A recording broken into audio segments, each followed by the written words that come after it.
আসসালামু আলাইকুম রহমতুল্লাহ। বন্ধুসকল, দুঃখর খবর দিলে আপনার মনো বহুত দুঃখ লাগব। আমার মুসলমান ভাই বন্ধুসকল বইনাইনসকল তোর মনো বহুত চুট আইব এই খবর শুনার লগে লগে। আমার ঘরে দি শ শ ছাত্রসকল মাদ্রাসার উবাত আসন একমাত্র ভিডিওর অপেক্ষাত। বন্ধুসকল, এই ভিডিও আপনার সামনে রাজুয়া যখন খরা হইব তখন আপনি শুনিয়া আমার মাত শুনিয়া আপনার বুকে কাঁপিব।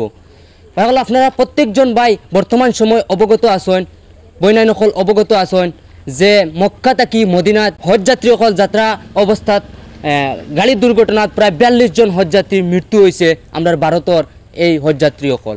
গতিকে আজকু যে এই ভিডিওত আপনারা উদ্দেশ্য কিতা, আমি ভিডিওত কিতার লাগি আইছি আপনারা প্রত্যেকটা কথা আমি আপনারা জানাই আমি খুশি হইমু। বন্ধুসকল কিন্তু মনে বহুত দুঃখ লাগে। আজকুর ভিডিওত মাতিতাম যে বন্ধুসকল প্রত্যেকজন ভাই এই ভিডিও শেয়ার করে দিবা। ভিডিওর উদ্দেশ্য কিতা আমি কিছু কথা হুজুরের কাছ থেকে জানবার লাগে চেষ্টা করব। আমার লগে হুজুর আছেন। হুজুর, প্রায় আমরা ভারতের 42 জন হজযাত্রীসকলের মৃত্যু হয়েছে সম্পর্কে আপনি কিতা জানাইবা?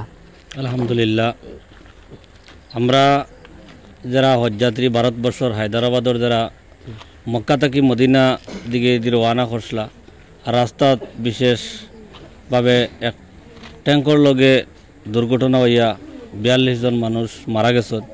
আমরা বড় দুঃখিত। আর এরার লাগি আমরা রুহে মাগফিরাতর লাগি আমরা মাদ্রাসার তালেব ইলম লইয়া আমরা দোয়া করছি, আর যাতে এরারে আল্লাহ তাআলা জান্নাতুল ফেরদৌস নসিব ফরমায়। আর এরার যে হজর যেটা উদ্দেশ্য গেছিল আল্লাহ তাআলা তারারে উমরা হজর পরিপূর্ণ সওয়াব যাতে এরারে আতা করে। হুজুর, শুনা মতে বা জানা মতে যেন আরও কিছু মানুষসকল মানে চিকিৎসাধীন অবস্থাত আছেন বর্তমানে। আল্লাহ তাআলা এরা যারা মানুষ চিকিৎসাধীন হইয়া আছেন এরারে আল্লাহ তাআলা অতি কম সময়ের ভিতরে যাতে এরারে বালা করিয়া আমরার মাঝে ফিরাইয়া আনে, ওখানেও আমরা কইলাম। হুজুর, এই যে গুলা 42 জন মানুষ যে মৃত্যু হয়েছেন মক্কা তাই মদিনাত যাওয়া অবস্থাত হজ করবার লাগি উদ্দেশ্য আসলো, যে এরা মৃত্যু হয়েছে যে আপনি নেকি হিসাবে মানে যে এরা তো যারা মক্কাত গেছে উমরা হজর লাগিয়া আর এই জায়গার মধ্যে গিয়ে এরা মারা গেছে, মারা না বলকে এরা শহীদ হয়েছে, শহীদি দরজা পাইতো আল্লাহ তাআলা তারা শহীদি দরজা দিত করি আমরা আল্লাহর কাছে এটাও কামনা রাখি। আর বর্তমানে আমরা যে মাদ্রাসা থেকে আমি ভিডিও ক্রিয়েট করিয়া রাজুয়া করিয়া মাদ্রাসার নাম কিতা হুজুর কইতে পারবেন? আমরা এই মাদ্রাসা উত্তর নবিল আমবাড়ি মিসবাহুল উলুম তাহফিজুল কুরআন আলিয়া মাদ্রাসা।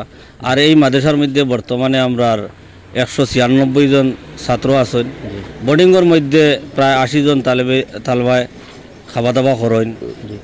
আর এটাও বিশেষভাবে আমরা হুজাই ডিস্ট্রিক্টর বিভিন্ন দিন দরদি বাই হলে চান্দা বিভিন্ন সময় চাউল ডাইল দিয়া আমরা সহায় করেন। আলহামদুলিল্লাহ বহুত ভালো চলের। আর আশা করি আর যদি কোনো মানুষ চাউল ডাইল আলু পিঁয়াজ যদি দিবার ইচ্ছা থাকে যে আমরা মাসাত আনি। কয়েকদিন আগে আমরা মাসাত বিভিন্ন ধরনের জায়গা থেকে আইছে, চাউলও আইছে ডাইলও আইছে। আলহামদুলিল্লাহ এরারও শুক্রিয়া আদায় করি। আর খুব ভালো চলের আমরা মাদ্রাসা। এটা যেটা হুরতা সকল আছে সব হুরতা স্কু দোয়া করছেন, কুরআন তিলাওয়াত করছেন। জি জি, এরা প্রত্যেক দিন আমরা এনে তিলাওয়াত হয়, সব সময় তিলাওয়াত হয়। 24 ঘন্টা ছাত্র কোরআন হাফিজি শাখা আছে, তিলাওয়াত চলে। হুজুর হল আমরা লাগাতার মানে ডিউটিত থাকেন, সব সময় ডিউটি থাকেন। রাত্রে 4 জন হুজুর হল ডিউটিত থাকেন, দিনতো আলহামদুলিল্লাহ 7-8 জন হুজুর হলে আমরা এনে মেহনত করি। আর কোরআনের তালিম হদিসেরও তালিম চলে, সব দিকে দিয়ে আমরা স্কুলীয় শিক্ষা এখানের মধ্যে আছে, ক্লাস 8 পর্যন্ত এনে শিক্ষা চলে। প্রত্যেকজন ভাই ভিডিও ভিজুয়াল আপনারা দেখতে পাচ্ছেন, প্রত্যেকটা ভিজুয়াল লাগাইছি আপনারা নিশ্চয়ই দেখতে পাচ্ছেন। যারা চিকিৎসাধীন অবস্থাত আছেন বর্তমানে এরার লাগি প্রত্যেকখান মসজিদ মাদ্রাসাত বা ঘরে ঘরে আপনারা প্রত্যেকজন ভাই আনতে বইন আনতে দোয়া করক্কা বাঁচিয়ে আইতা থাকি। গতিকে প্রত্যেকজন ভাই ভিডিও শেয়ার করি প্রত্যেকজন রাইজর দৃষ্টি আকর্ষণ করবা বলে আমি আশা করি। অতবিল সরব ভিডিও শেষ হওয়ার লাগি আপনারা সবাই ধন্যবাদ। আসসালামু আলাইকুম।